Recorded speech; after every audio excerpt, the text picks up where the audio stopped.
Thank you, everybody, for joining us this afternoon, and for our latest in a whole variety of talks that we've been doing at Caabu. We've done talks on Libya, on British Muslim communities, and now we have Azadeh Moaveni, who's talking about ISIS women.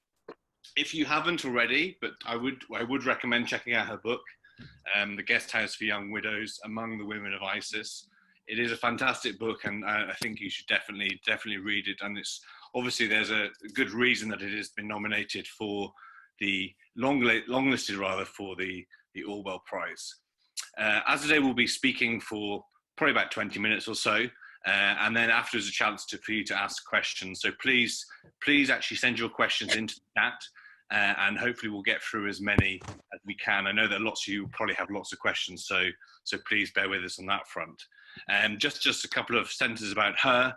Azadeh is a journalist, writer, and academic who's been covering the Middle East for nearly 2 decades. She started reporting in Cairo in 1999 while on a Fulbright fellowship, and worked across the region for the next several years, covering Iran, Lebanon, Syria, Egypt, and Iraq. Her work is focused throughout on how women and girls are impacted by political instability and conflict, as well as the interplay between militarism, Islamism, and women's social status and rights. A Pulitzer finalist, she is the author of Lipstick Jihad, Honeymoon in Tehran, and co-author with Iranian Nobel Peace Prize laureate Shireen Ebadi of Iran Awakening, which has been translated into over 40 languages. She writes the London Review of Books, The Guardian, and the New York Times, among other publications, and she is the director of the Project for Gender and Conflict at the International Crisis Group and lecturer in journalism at the New York University, London.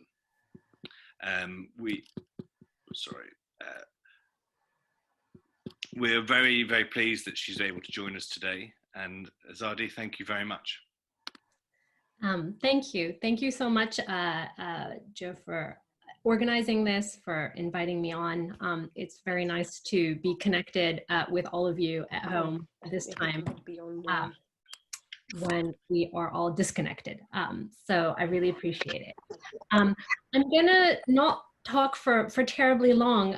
I'll try and keep it to about 20 minutes and speak briefly about the process of writing the book, what drew me to it, some of the main kind of the conflicts and challenges about writing about ISIS that I wanted to explore and work out through the book. And then hopefully we'll have a lot of time for questions, because I think a lot of these issues refract straight into the strange period we find ourselves in. So hopefully there will be a lot of time to talk about any themes that interest you in particular, and also you know, what the challenges of this epidemic, this pandemic mean for the northeast of Syria, ISIS response generally in Iraq. So to get started, part of what drew me to writing this book in the first place was living in London, living in the UK as a whole. The whole sort of march of ISIS progressed across the Middle East.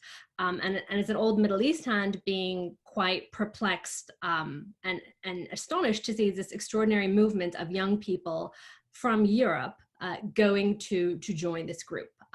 It was as though all of the violence and the conflict that I had covered for so many years in the region was spilling out. And it was extraordinary to me to see young people, people like some of the students that I taught in London, believing that this conflict had something to do with them. I was also really quite upset by the media coverage of it here, which sort of theorized ISIS as a religious problem, as an ideological, cultural sort of pathology that had a lot to do with Islam, and also the way that the grooming and recruitment of young girls and women and minors, my ISIS was covered. A lot of the media attention seemed to portray these young people as perpetrators themselves, as sort of complicit in their grooming and recruitment. I remember a lot of stories that wrote it that sort of portrayed these young women as whores for the caliphate, you know, packing bras and going off to be concubines, even though they were in some cases as young as 13, 14, 15. and suddenly their vulnerability seemed irrelevant. They were not young British kids that we should be safeguarding, but they were perpetrators, and they were already sort of not British anymore by a certain point. I remember a particular column that really struck me by Katie Hopkins, where she wrote about the importance of the police turning their attention back to our girls, because those girls weren't our girls anymore. So I was really compelled to follow the stories of those young Bethnal Green girls, to find out what had happened to them, why it happened to them, and to sort of follow them and write different stories about them than what we had all been reading. So it all sort of started by my going to southern Turkey in search of the Bethnal Green girls. It wasn't a book at that point. It was just going to be, me reporting as I had always done, and trying to kind of retrace their path and see how they had been recruited, and the sort of journey that they had gone on. When I arrived in southern Turkey, in search of them, I ended up meeting a number of young Syrian women who were defectors, who they were from the hometown of Raqqa that became the capital of the caliphate. And one of them had encountered the Bethnal Green girls. She had ended up working as a sort of meet and greet function for ISIS in that capacity. She would go from Raqqa to the border with Turkey and bring young women who had come from Europe and other parts of the world back into the caliphate. That was her job. But spending time with these women, these very young women, and sort of understanding their backgrounds, I was struck by their stories. I felt like we had not journalistically conveyed that there were many young women who had been caught up in this unfolding civil war and very much coerced to join, that they were entirely relatable figures. These young women that I met had been studying at university. One of them was studying marketing, another one was studying English literature. They read novels, they watched films, and when ISIS took over their hometown, their families stayed. And I think that was a story that we also didn't hear about very much. The stories of Syrians who, for whatever reason, because they were unable or they just elected to stay, were in some instances coerced or sort of to survive, ended up collaborating with ISIS. So these girls were to my mind, as fascinating to sort of relay as part of the experience of the Syrian war, as the foreigners who had gone in.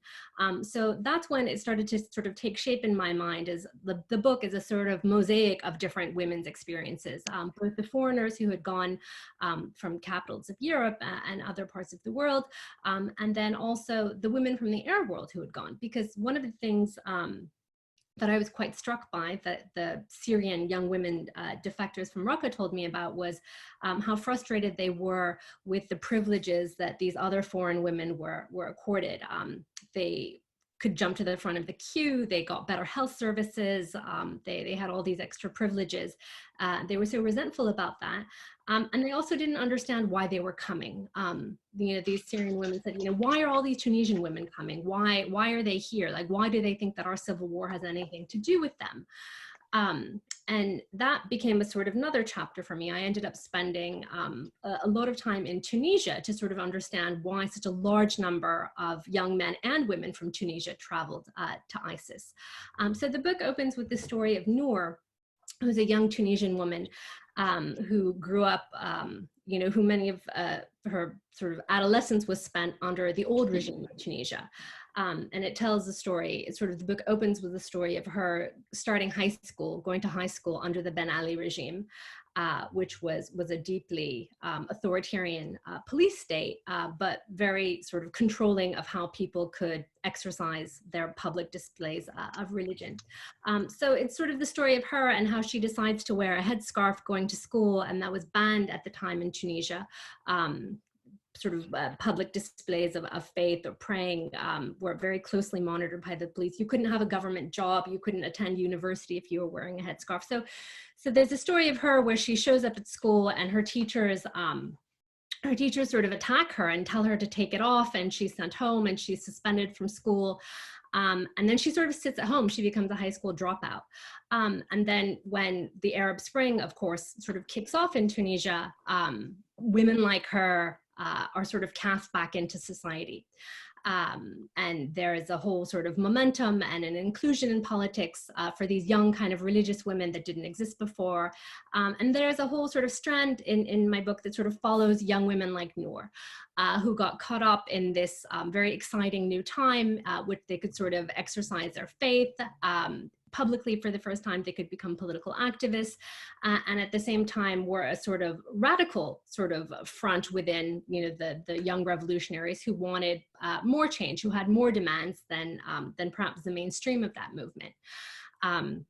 And were very disappointed when eventually the post-revolutionary regime in Tunisia cracked down on them.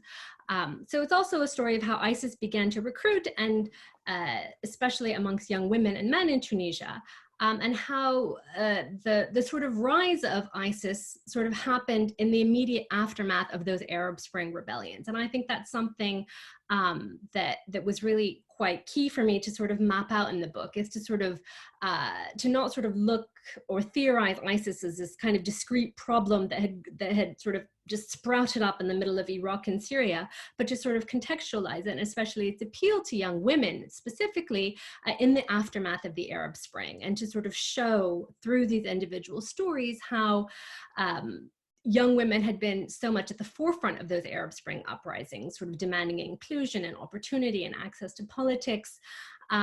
And with each sort of Arab Spring uprising or rebellion, or whatever we want to call it, that descended into civil war or greater repression, or essentially failed, all of those pathways to these aspirations, kind of country to country, became blocked for so many young women. And it was sort of in that context that ISIS came in, sort of very skillfully and bespoke, sort of pitching its message and its recruitment to these young women, to this generation really, and promising that they could sort of fulfill many of these aspirations and these unmet hopes by migrating to Syria, to this caliphate.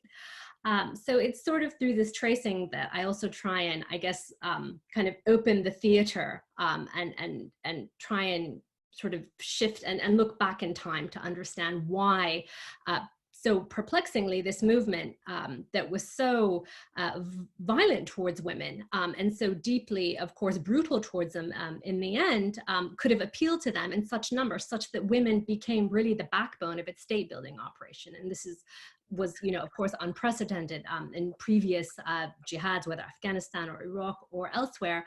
Women had never flowed or even been offered membership in such number.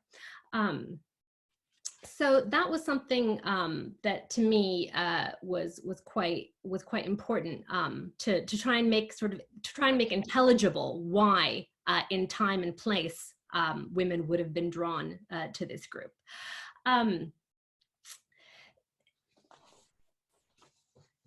Shifting to sort of where I left them in the book, in terms of sort of threads and characters, you know, we follow the story of Noor, the Tunisian, and several other Tunisian women, the Bethnal Green girls, the sort of experience of the young women from Raqqa, and everything sort of unfolds chapter to chapter as the civil war in Syria gets more and more fragmented. And it follows the stories of these young women who almost immediately upon arrival or shortly thereafter saw that, you know, none of these promises would really be afforded to them, and how, especially when their husbands died, they would then be sort of forced to marry fighter after fighter and would be dispatched to these guest houses from which the title of the book takes its name, to then wait to be married over and over again, and how so many of them either died or tried to escape to southern Turkey, or who now remain detained in northeast Syria in a state of sort of perpetual limbo, I guess, because many of their countries simply refused to repatriate them. So it all sort of matters. I mean, I think that for me, sort of what remains, looking at all of this now from this vantage point of 2020 and this sort of new reality we find ourselves in, it's quite important because, first of all, the sort of ISIS franchise is understood to be, or very much portrayed to be, expanding. Its affiliates in Nigeria, in Boko Haram and Islamic State, West Africa province, or, you know, affiliates in parts of the Sahel region, parallel groups like Al-Shabaab in Somalia. I think in a lot of ways, the whole sort of terrorism lens and the understanding of these jihadist groups as sort of branching out from ISIS is an extension of that very, to my mind, narrow view that we were being presented when ISIS unfolded in Syria and Iraq as a start. So sort of my perspective of trying to understand what are the structural inequalities and terrible failings of societies where these jihadist groups sort of begin to fester, like the cracks that open up and sort of allow them to exploit all of this disorder and state dysfunction, and particularly to prey on women or recruit them by trying to offer them things that the state very often doesn't offer, is something that in other contexts I now work on. And I think that the kind of re-theorizing of these movements is certainly really urgent and important in other contexts. But sort of apart from that, the population of young Muslims from all parts of the world who went to join ISIS are still alive. They're in detention centers or camps that are very much like detention centers. So they exist. I mean, it's, the sort of human detritus of this conflict is still very much unresolved. And the rights that these people would have even under the Geneva Convention are something that we don't talk about very much. So I've spent some time in the camps in northeast Syria where a lot of these women are detained. In the largest camp, El Hol, there's something like 13,000 women and children who are foreign, not Syrian and not Iraqi, and are sort of awaiting some sort of resolution of their fate, which seems a terrible policy, political security dilemma for all of their home governments. But at the same time, it's an utter humanitarian disaster in these camps because this is a population that's sort of viewed as being complicit in terrorism. So there are, whole-scale UN agencies that don't really want to provide services to them. They're being looked after by Syrian Kurdish militias who fought ISIS and who very much view these women as women, and to some extent their children, as threats, as enemies who, participated in the killing of many of their relatives. And across Europe, we see a real refusal to really engage meaningfully with what is a very difficult problem. All sorts of difficulties around assessing what individual kind of biographies of women mean for the state. Are they threats? Are they not threats? The reality that, a vast majority of these camps are filled with children who had no choice in either being born there or taken there by their parents. And a whole sort of, I think, struggle to resolve what happens to them in a sort of part of Syria that doesn't fall under the control of the Syrian state, that's looked after by this non-state actor, the Syrian Democratic Forces, that poses all sorts of problems for European governments in particular because of their relationships with Turkey. So a whole sort of network of political, humanitarian, security complications that make any kind of resolution or solution for this population very vexing and difficult, and of course now made even more difficult by the current situation that we find ourselves in. With routes in and out of that area of northeast Syria, even for humanitarian aid, being largely cut off, either because of sort of fights in the Security Council at the UN, with Russia very keen to restore what it says is state sovereignty to the Syrian regime, or simply by, on the Iraqi side, the border being closed to try and control the spread of COVID. So a very already dire humanitarian crisis being dramatically exacerbated by the current complications of the COVID pandemic. So I feel like I spread through a lot, but I want to just sort of stop and take your questions, because I think we can explore kind of any aspect of what I've talked about in more detail, either sort of the origins of the book or the research process, or kind of the role of women and what they were involved in operationally, or straight up to the present, these humanitarian challenges, the challenges around repatriation and due process. So I've sort of mapped out a whole panoply of things. And I guess maybe I would just like to stop and take questions from you so I can expand on sort of what's of immediate interest or relevance to all of you. Thank you so much for all of that. I think you've covered quite a lot of ground, and I know that there's already a few questions coming in. Just a question from me actually is that obviously you talked about sort of Noor in the beginning in Tunisia, and that sort of experience, particularly with her niqab and being ripped off or wanted to be ripped off by teachers and whatever. Thinking about sort of whether it be Islamophobia or anti-Muslim hatred in the UK as an example, how do you think that has impacted upon either women sympathising, or actually going, heading to Syria in the cases that you've mentioned? That's such a good question, and it's been it's always a very knotty and difficult aspect of I think trying to trace the causal relationships between why this has happened, to try and understand whether these kind of structural inequalities and racism and sense of alienation and exclusion and all of these difficulties around identity, whether those were factors that propelled women to go, or were simply just things that were operating in the backdrop of their lives, in the same way that they operate in the backdrop of tens of thousands of Muslim women's lives who don't sort of make this choice. I think there's a tendency,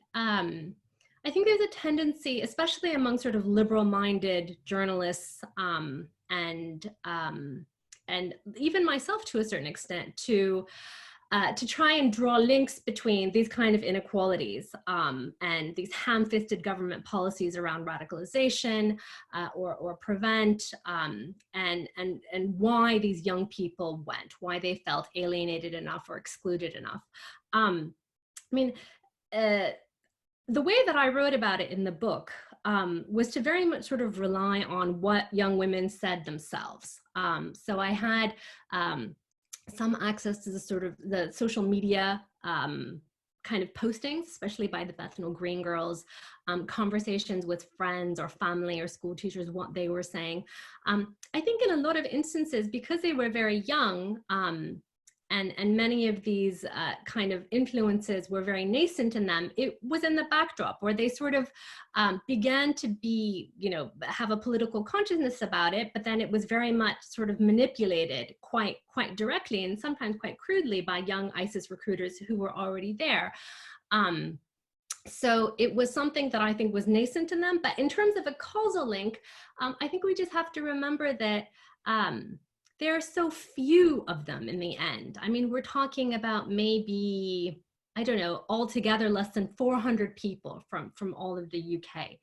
And so, when trying to understand, why could a group like this recruit, or trying to sort of derive like a big political structural meaning from it, I think we stand in much more solid ground when we're looking at Syria and Iraq, where really on a societal level, or like on a whole community level, there was a big push to join. And we can sort of trace it back to quite wide scale and endemic political exclusion or disempowerment in Syria, for example, for Sunnis in much of the country. In the West, though, I get nervous, and I've tried not to overly shade it or sort of suggest that there's a causal link, because I think then we sort of end up in the territory of saying, well, we have to deal with structural racism and media portrayal of Muslims and so much of the sort of things that we should be doing, or that government policy could do different to make Muslim access to professional life or civil society, or generally sort of dealing with its minority citizens in a more equitable way, kind of then falls under the rubric of counterterrorism, and it securitizes all of it. So I think it's very much there in the backdrop, and I think in the case of France, there's a lot it's different, and there are higher numbers, and perhaps there's an argument to sort of try and map it in a little bit more, I guess, robust of a way. But here, I think it's really a very small minority that at all articulated or felt, or that we can even trace through their stories, were responding to these kind of pressures in their lives by going to Syria. Thank you very much for that. And question from Chris on how it's been received in the region, I think. Chris, are you there? Hi, thank you very much, Joe. Thanks, Azadeh. That was fascinating. I just wondered, I mean, I think there's a lot of debate and discussion about how the West got it all wrong with ISIS. So I was interested in how the Middle East and people in the Middle East also might have got it wrong, and to what extent that, have they been reading your book? Is it translated into Arabic or Turkish? What's the reactions you've got from the region? It's such a good question. It hasn't been translated into Arabic yet, and I certainly hope that it will be, and it's something that I have to pursue. How did the region get it wrong? It's a great question. I think in a lot of national media spheres, in a way, it seems to me, and here I won't just talk about my book really, but the way that ISIS was treated or understood by the media in Tunisia, or the media in Syria, or in Iran, or different places. I think it very much kind of reproduced or reflected some of the political fault lines. I mean, in Tunisia in particular, and I'll talk about that because I focused a lot on Tunisia, there was very much a similar sort of pattern in the press, and this is even sort of post-revolution Tunisia. This is not obviously Ben Ali Tunisia at all, but a media environment that was still very much controlled by old regime elites that cast this movement, or even the flow of young people, as kind of highly ideological only, and very much often, in the case of women, sexualized. So there were a lot of cartoons in Tunisia, for example, that showed women like, pulling up their abayas and like going off to be concubines. Some of that, I think, sort of started coming out of Assad regime affiliated media channels. So I think there was sort of a dissemination of that. But the kind of portrayal of this kind of militancy, or the appeal of it, and any kind of a connection to the appeal of it to domestic ills, or any kind of casting of it, especially in the early phases, because of course I think the phases of recruitment and the phases of the Syrian civil war are quite important. I mean, going in 2012 or 2013 was quite a different thing than going in 2015, perhaps. But very much preoccupied with these tropes of like the blue balls jihadist, or women going off to be concubines. I mean, that was certainly the case in Tunisia, for example. Thank you very much. And a question from Penelope Quinton. Hello, thank you. My question was, how did women in the later parts of the stage, after having left, come to view their status? Particularly, how do they see their position now, and what are they saying? And would you perhaps draw some comparisons with how comfort women saw their positions post-conflict as well, the Korean comfort women? Mm-hmm, Thank you. Thank you. Part of the reason the book came out a little bit later than I intended was that, as the caliphate, the physical caliphate, started to crumble, and it was possible, and as ISIS lost territory, I was almost done with my manuscript. But then obviously I felt like I had to stop, because it was suddenly possible to go into Syria. And there was an early movement of women and men, if they could, who were fleeing, and were starting to fill up the displaced camps that we see now having really swelled. So like, as soon as it was possible, I went and started was able to meet, you know, a fairly significant number of women who had gotten out, and was able to talk to them. And sort of the epilogue of the book really is sort of is sort of set in this milieu of women who've come out. And there was really, I guess, as you can imagine, a range of ways of taking stock and distilling the experience, and varying degrees of willingness to feel any accountability for being complicit in it, even if women had been very much traumatized or sort of suffered violence at the same time. To be, I mean, there were a handful of Tunisian women, for example, that I met who were very direct. I mean, they continued to wear their niqabs or their dark robes in the camp, for example, even though a lot of the civilians from Raqqa who had gotten out hated them for it, and some of the children would throw stones at them, and they would say, well, you know, if you're really repentant, like, why are you still wearing these robes and these clothes? And they would say, well, you know, we felt really tricked. I mean, we genuinely believed that we were going to build this ideal society. We wanted more Islam in politics than Tunisia allowed us, and we came here and we believed that was what we were building. And it turned out to be this, you know, this gang, like this mafia-like gang of men who were violent, and they wanted power and cars and territory, and it was not what we wanted at all.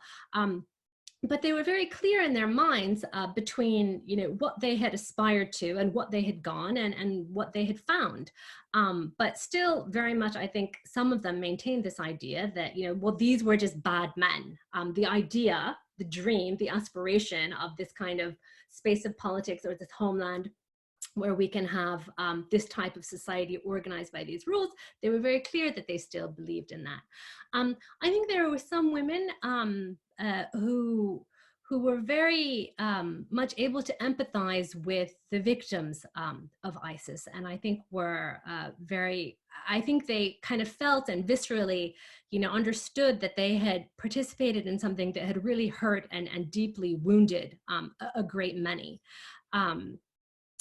But there were some who, I remember in particular, there was a Syrian woman that I met, and she was so sort of arrogant. She sort of performed some of the regret that she had to perform, but she was very defensive. You know, she would say, well, you know, the Syrian civil war was very bloody, and look at what the regime was doing to us.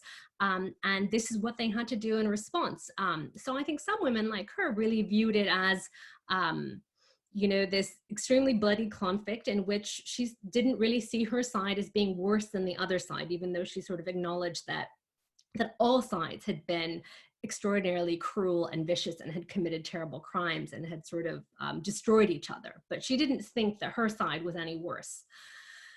I think there were some Europeans who continued to live in some sort of delusional land. And then amongst all of these people, I should say, I think there were a number of women who clearly had ended up being recruited or traveling, who were just deeply vulnerable. There was a woman from Canada that I have met a couple of times who clearly had like serious mental health issues, a woman from Germany that again, I think had been suicidal in Germany. So like a number of these sorts of women coming from quite vulnerable and fragile mental states, and were sort of very much just trying to process the trauma that they had been through. Some of them were imprisoned for trying to escape themselves, who just simply seemed overwhelmed by it.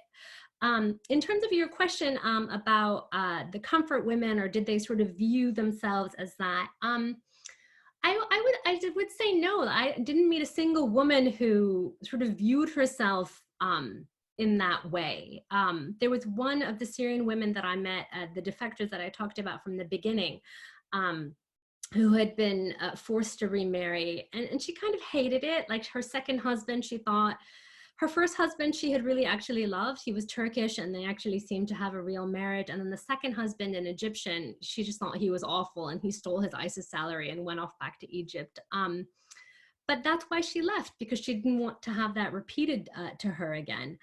And I think some of the women, again, who and the women that I met, for example, the last summer that I was there in Syria, And these are the women who sort of stayed until the very, very end, to the Battle of Baghuz, or who had been unable to leave beyond that point because they just didn't have the money to try and escape. And I think these were like the two types of the majority of the types of women who were there at the very end. I think saw themselves as remarrying simply in order to survive, because to be alone with children especially meant to be unprotected. So they saw themselves having to make this accommodation in order to protect themselves and their children.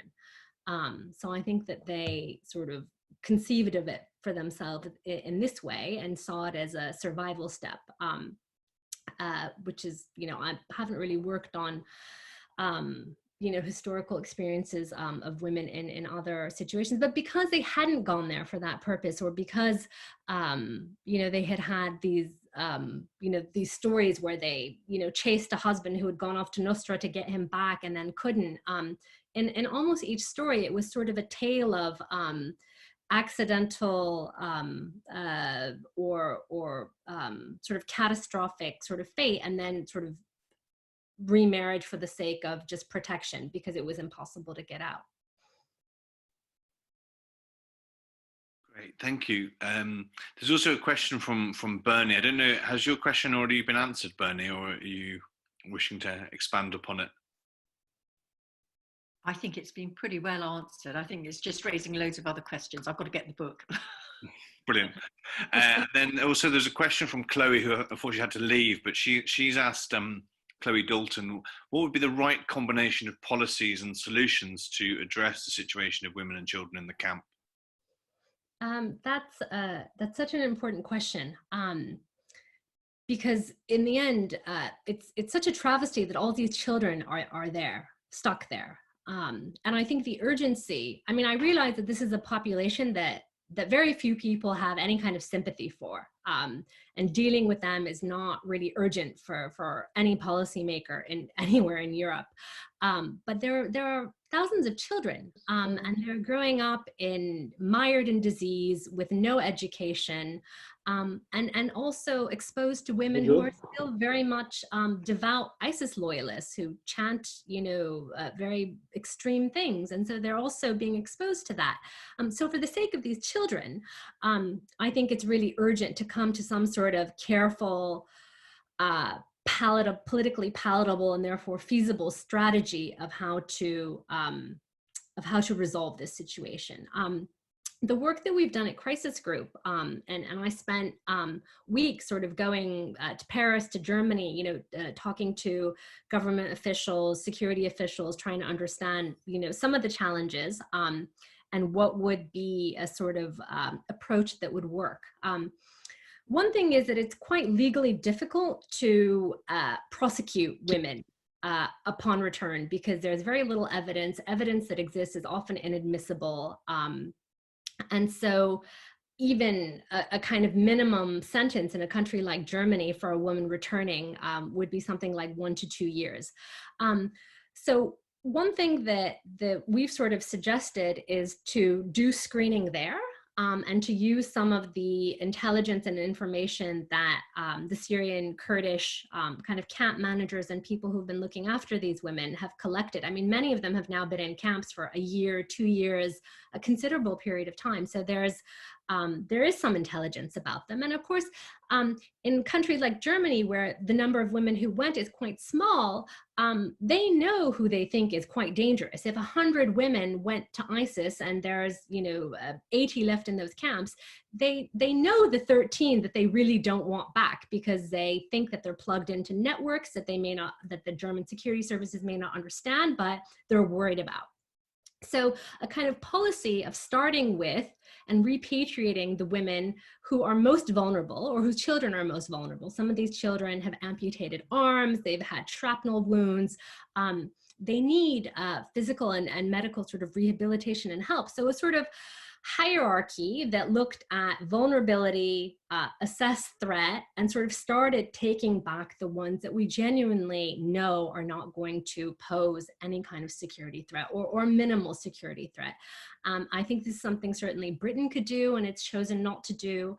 And it's an approach that I think would at least sort of meet some minimum principles of upholding, international humanitarian law and a basic sort of, human decency towards these children. So, I mean, I think that that's feasible, but it's politically hard, and people like Sajid Javid and the very populist way that this issue has been dealt with by politicians has made it even harder, because once you sort of say, someone like Shamima Begum is such a threat to national security that she has to be stripped of her citizenship and she can never come back, it's hard to pedal back from that and say, well, but there are these women and we think they're not so much of a threat, so we're gonna take them back. So I think there has got to be also some kind of readying of public opinion and explaining an approach that would then not make it so politically compromising, because I think that's a big factor. There's electoral politics. No one wants to take back women or take back, children or even men. I think no one expects that men will ever come back, and then have an attack perpetrated on their watch. So, I mean, I think that there's a whole host of these factors, but that there is a sort of hierarchical way screening that could at least be a way of starting. Thanks very much. And there's actually two sort of almost follow-up questions related to that from Kamal. I don't know if Kamal is still with us, and also Louise Pyne-Jones. Are either of you here? Yes, I'm here. Yeah, great. Thank you. Hi, Azadeh. How are you? Oh, hi. Very well. How are you?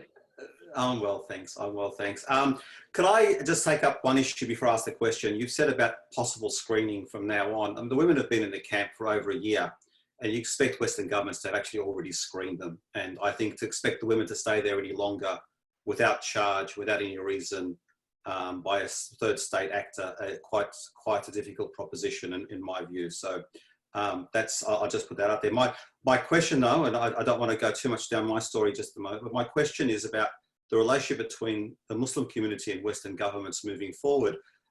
This is a camp with women and children to the Muslim construct. That is a really difficult proposition to be held there at this situation, be treated the way they're being treated. What this is going to do for the future relationships between Western governments, the UK situation, and its Muslim populations as this continues to go on and continues to grab attention.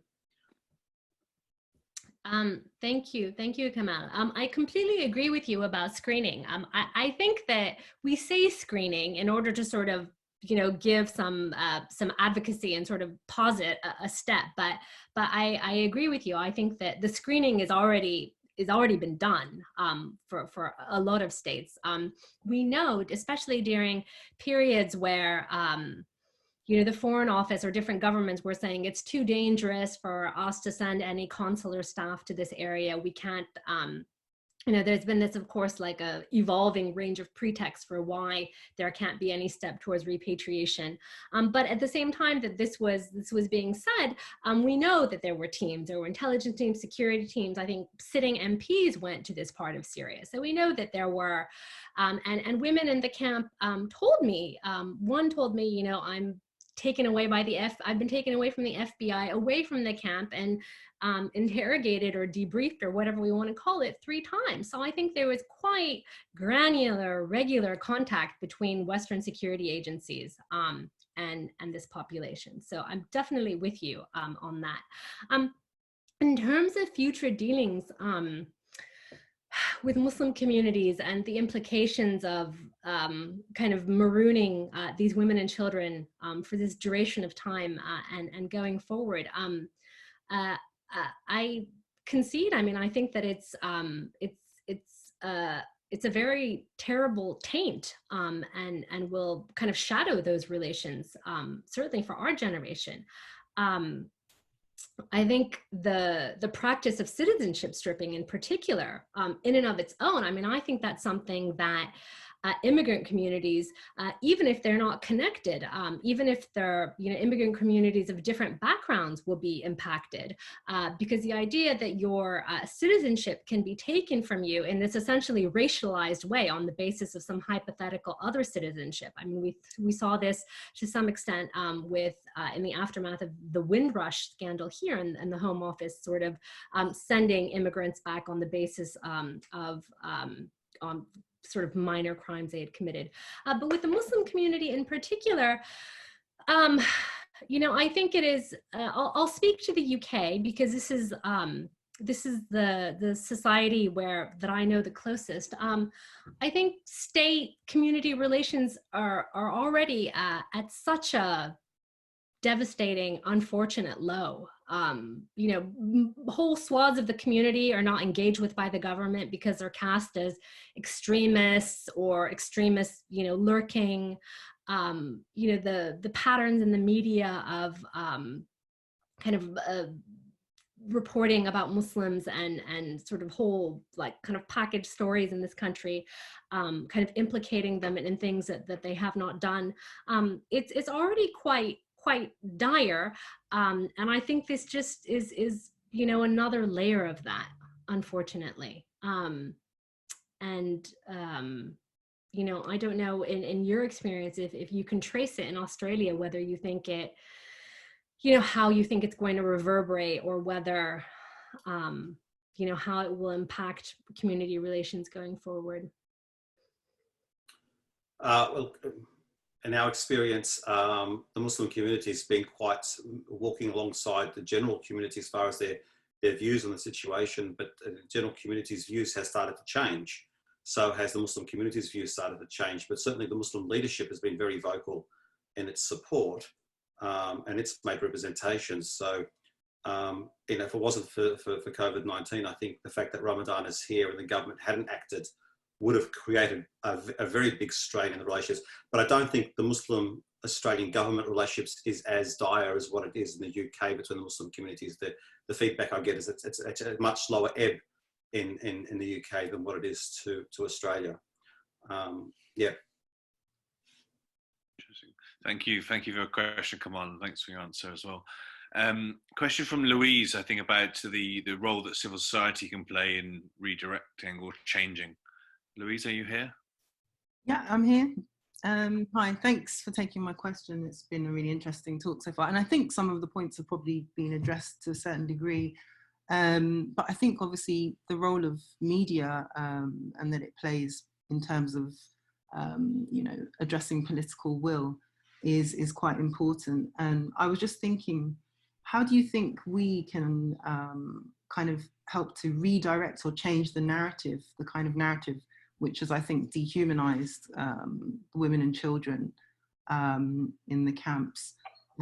Is there a possible way we could change the narrative in future? It seems like a huge project, but I think it's something that really needs to be done in order to push political will in the right direction towards repatriating. It's such an important question, Louise. I think there was a point at which I really despaired, because I felt like there was a period of time where these camps would get media attention. But to get the stories on the front page, I felt like the approach was very sensationalistic. So, you know, Al-Hol became this, you know, ISIS outcove in the desert. You know, there were all these images of women, you know, chanting with their fists in the air and their black gloved hands. So it became a sort of ISIS lives story, and I think fed off some of the momentum of you know, the whole kind of period of ISIS coverage here. So rather than it being a humanitarian story or a rights story or focused on children, it became, again, and I think that's why it didn't really penetrate in the ways that you're saying, is because it became, you know, look, there's still like a few stragglers, you know, these genocidal maniacs, who cares about them in the desert? So I think a sort of, and now we're in a very different period, because it's hard, you know, journalists can't really go there, humanitarians are really struggling to get access, but focusing on children and the humanitarian crisis. I mean, that's certainly what I have sought to do. To sort of acknowledge that there's a small sliver of these women, but to turn the focus away from them on the much sort of larger number of women who are not like that, and who are forced to be fearful for their safety because of those women, but to make it a displacement story, or to focus on children and the lack of access to any medical care, the humanitarian catastrophe. But then it becomes again challenging because, we have so many of those humanitarian catastrophes. We have, like 1.5 million people in the Lake Chad district of Nigeria have been living like that for a decade. And how often do you read about them? But I think the responsibility of states to their citizens is still present, and is what connects Western governments to these women and their children. So I think focusing on children. I mean, I wrote a piece for the New York Times that got a huge amount of traction because it just focused on children. And I think that is disarming because it turns people's attention a little bit, and it shifts. And I think in Belgium, for example, which is one country that was really resolutely against any repatriation, but once there was some repatriation of children and it became sort of personalized, I think there was a slow sort of a shift in the political attitudes and a willingness to have some empathy. Because it became, less a story about these dangerous women, but these children who are Belgian and who are, suffering from these terrible diseases or injured. So perhaps when it's possible to report again or to have access to those places, kind of shifting to a focus on minors and sort of duty of care, state safeguarding, and pointing out the discrepancies in the state narratives around refusing any repatriation. Thank you very much. And a question from Hilla Huntso. Yes, I'm here. Dear Azadeh, thank you very much. It's been a very, very interesting overview, and I will definitely read your book. So I definitely find this such an interesting topic. I was wondering, you've already partly elaborated on that, but more to focus on faith, because I also work and live in Turkey, partly as a freelance journalist, also in the humanitarian sector. And I have come across increasing number of young people from Syria, mainly with Sunni background, who because of the actions of Daesh, somehow are very critical about their own religion, and they want to identify with it. And somehow they are very doubtful that, they don't want to be associated with this. So I wonder if you've heard similar stories from the camps, or what is the general attitude towards the religion now among these women? You mentioned some became even more conservative, but what's the general view? Thank you. Thank you. Thank you so much for that question. There were, I'll talk really briefly about some women that I had met, both in the UK and in Tunisia, who were blocked from going and who weren't able to go, only to sort of highlight the way that I think, especially there's a few women in Tunisia who the faith aspect of the whole experience was I think a fluid and a changing one. But as part of their kind of their personal experience of having gone through, in one case, terrible state harassment, because there was the woman Noor that I mentioned at the beginning, for example. She was never able to go because the state blocked her, but her husband went. But she was imprisoned for a number of weeks and sort of constantly harassed by state security services for simply being related to him, and her phone was constantly taken from her, and her family was raided a lot. And she eventually stopped wearing the hijab. She stopped going to mosque just because she didn't want to be harassed. And so that, I suppose that's just one sort of individual experience, but very much not even in response to any kind of interior reckoning with what had happened to her husband, or, he moved from one rebel group to the other, but detached as a sort of way of kind of protecting herself from this very overbearing, brutal state security apparatus. So her faith almost became, I think, not really up to her. It was something that she had to at least, in a sort of physical, public way, disassociate herself from in order to protect herself. In terms of women that I met there, or for example, the Syrian women that I met in Turkey, which might be similar to kind of young Syrian displaced people that you report on. I think because they were living in a quite conservative part of Turkey, I don't think they felt that they had to show any kind of opposition or disassociate themselves, because I think they were in a milieu that very much kind of embraced Islam, and people were quite, conservative to begin with, and didn't really blame, Daesh or this whole experience on religion anyway. So I think they sort of carried on as they would have had they, lived in Syria. One was more devout and covered, and the other two, were going to Turkish beach resorts and wanted to kind of date and have a sort of young social life. So this experience of kind of detaching after coming back is not one that I have encountered, to be honest, that much. Women in the camps who were furious with ISIS and felt very betrayed and brutalized were still quite religious. But I wonder whether it's a particular experience for a diaspora displaced community like Syrians in Turkey. I mean, I wonder if then there are sort of patterns of behavior or sort of cultural association, or part of, kind of assimilating into Turkey and the whole kind of politics and the social politics of religion there, that might shade it. So sorry, it was a sort of roundabout answer, but what came to mind. Thank you so much. And it's a question now from Andre on Chechnya. Andre, are you with us?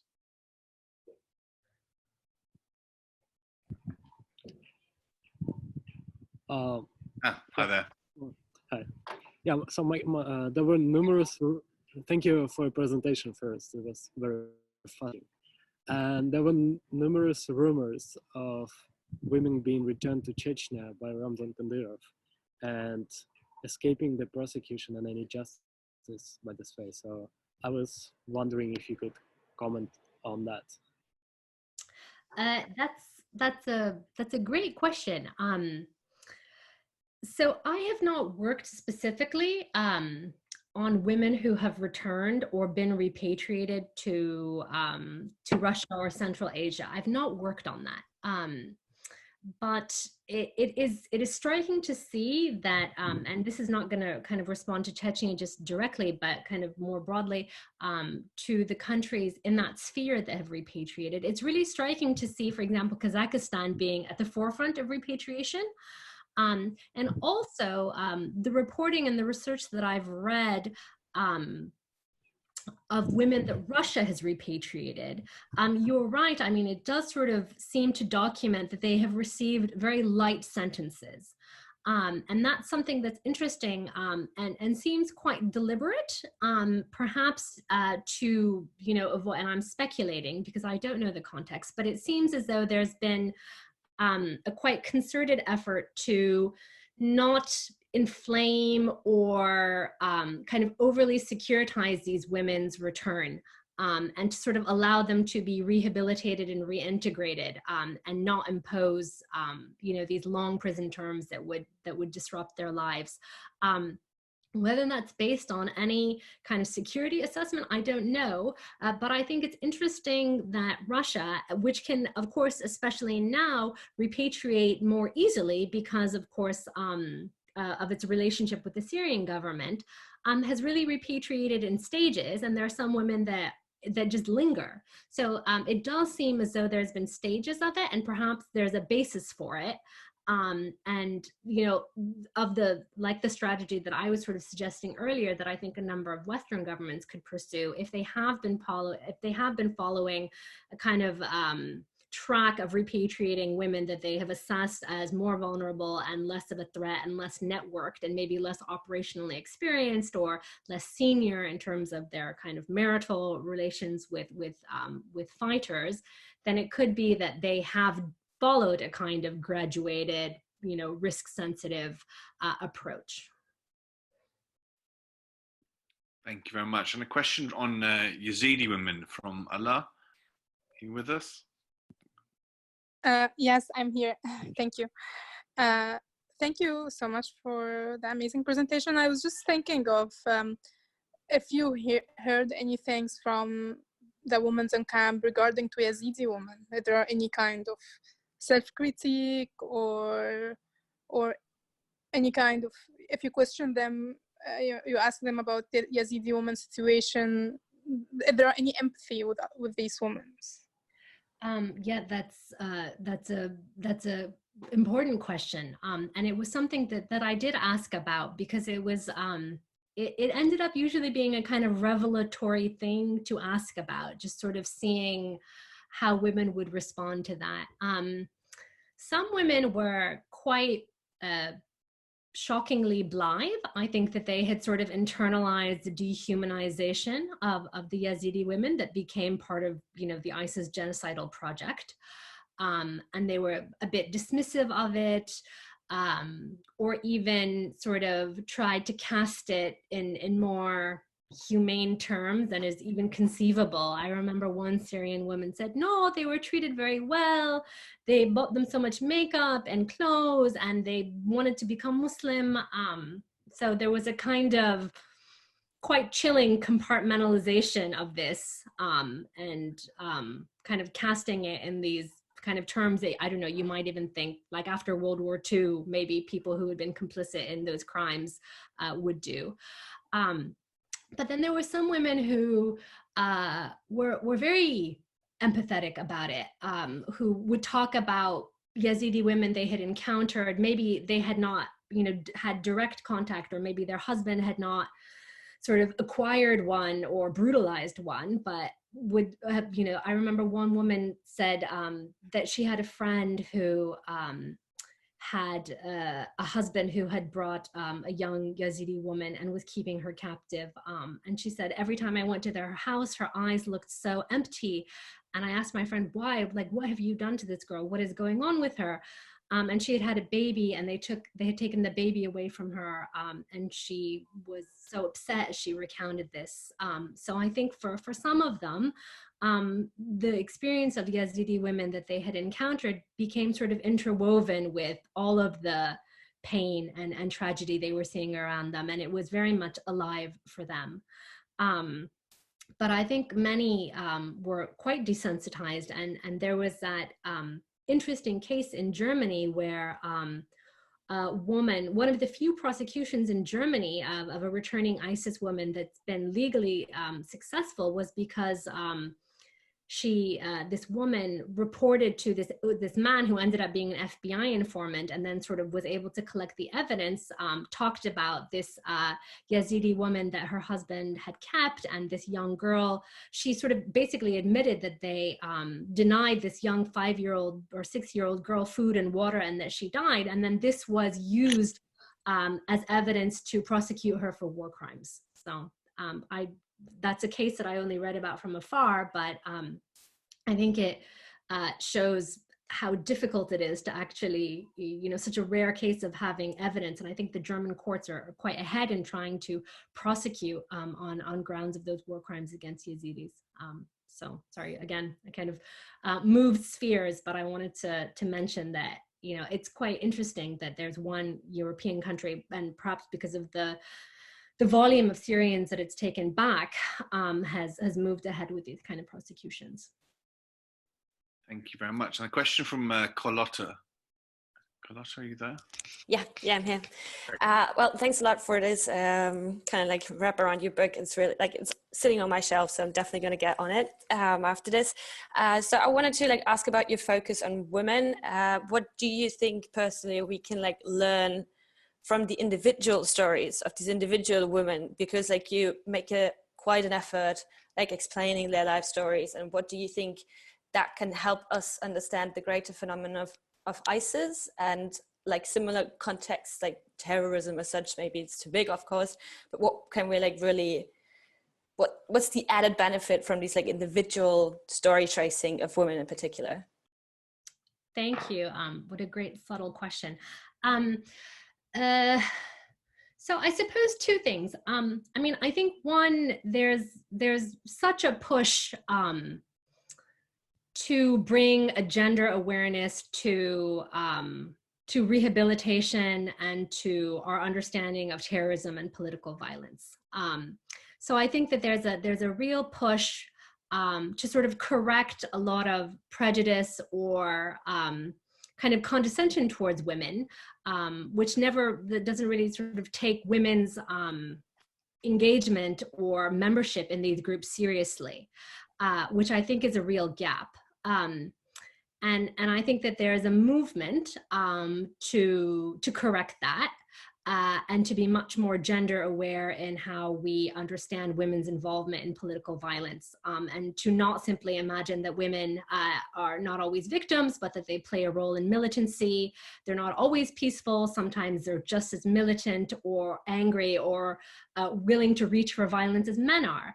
And I think that's certainly very important. I think where the individual stories comes in, though, I think to my mind is to nuance and caveat that, because I think, we don't want to swing from a complete sort of indifference to women and kind of binary presumption that they're entirely victims, all the way to swinging over to imagining that they're perpetrators on the level of men, because I think that skips over the fact that they have, in a lot of societies or contexts, very limited agency in family or social units. They deal with and experience a lot of sexual violence in the process. And so it's quite nuanced to be able to assess their accountability, right? And to kind of come to conclusions about how we should view their participation in militancy.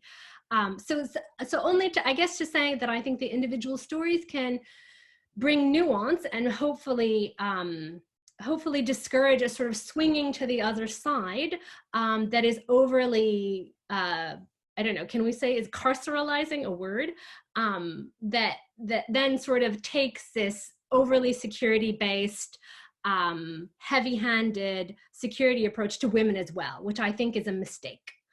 So to my mind, that's the kind of function or the purpose that these individual stories can hold. And then I suppose on the sort of the broader level, what do we gain in our understanding or theorizing or mapping of a group like ISIS by looking at the role of women? And that's to have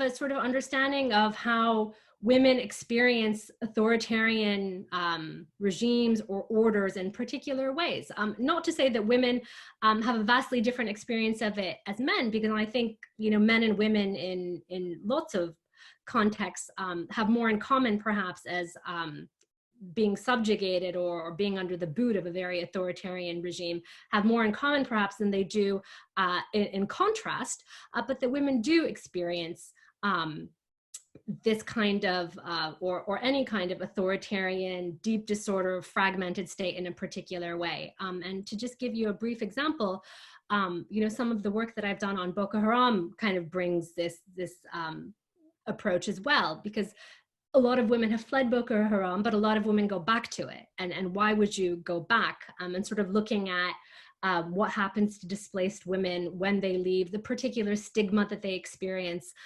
So I think to sort of bring a different awareness of the structural kind of societal backdrop to why these militant groups emerge, why they appeal to women, and then on the other end, why rehabilitation for women can be complicated by their gender. Sorry, I hope that made sense. Thank you very much. And then I think we'll just take, I think there's two sort of final questions. I think firstly, one from Sadia. Sadia, are you with us? Maybe not. Yes, I am, sorry. Oh yeah, here she is. Hi, Azadeh. Thank you so much for your talk. I really enjoyed your book. And I think the approach that you took was much needed. I was thinking, young females such as Shamima Begum, do you think there was a glimmer of hope that they could have been effectively de-radicalized? And another question was, the stories that you chronicled of these females, the background stories, how did you sort of come up with that? Thank you. Thank you. Thank you. Those are questions I think about a lot, Sadia. On the could they have been de-radicalized? I don't know if I really even believe in de-radicalization, but I think that if the police and the authorities here had prevented a lot of young people from going, they certainly could have engaged them and safeguarded them and blocked them from going in the first instance. And I think it was a real lapse that they didn't. And definitely, I think of the school that believes that, you know, intentionally a blind eye was turned, and it was perhaps deemed, you know, look, if they're into this, let them go. We don't want them here anymore. It doesn't matter if they're 15 or 16 or whatever. But I think that especially for people who are that young, you know, this process or these moments are very much kind of tied to kind of moments in time. And I think our understanding of this, and I say I don't really believe in de-radicalization because I don't think that we empirically kind of know or have mapped or understood that to be a real process. But I think we do have hundreds of instances where, you know, in one rebellious moment where they're surrounded by, you know, people who are feeding these ideas into their heads, young people think that something like this is a good, moral, appropriate path for them.